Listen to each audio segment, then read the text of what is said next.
কাজুদা, হ্যাঁ বলছি তুমি কি বিয়ে করেছো? এইসব কোশ্চেন আমার জিজ্ঞাসা করো না। কেন দাদা?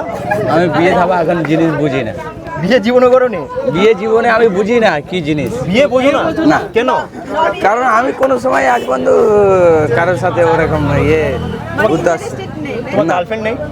গার্লফ্রেন্ড কি জিনিস সেটাও বুঝি না। কি বলছো দাদা? হ্যাঁ, বিয়ে না করলে হবে? বিয়ে দেখবো যাদের বাঁচবো, একবার না একবার করতে হবে। এবার তো তুমি ভাইরাল, তোমার তো মেয়ের অভাব হবে না। দাদা, হ্যাঁ, ভিডিও দেখে যদি কেউ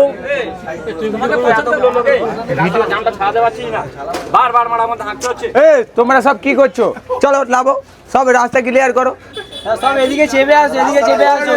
তোমরা বন্ধুরা এরম যদি করো তাহলে ভালো লাগে বলতো। খালি এসে বসতে আসি। তোমরা ওদিক থেকে একটু এখানে আসো, এখানে এই জায়গায় আসো, ভিডিও করো, কোনো চাপ নেই। এই জায়গাটা যাবে, যে দোকানটা দোকান আছে তোমাদের জন্য চাপ নেই, দোকানটা বন্ধ হয়ে যাবে তোমরা।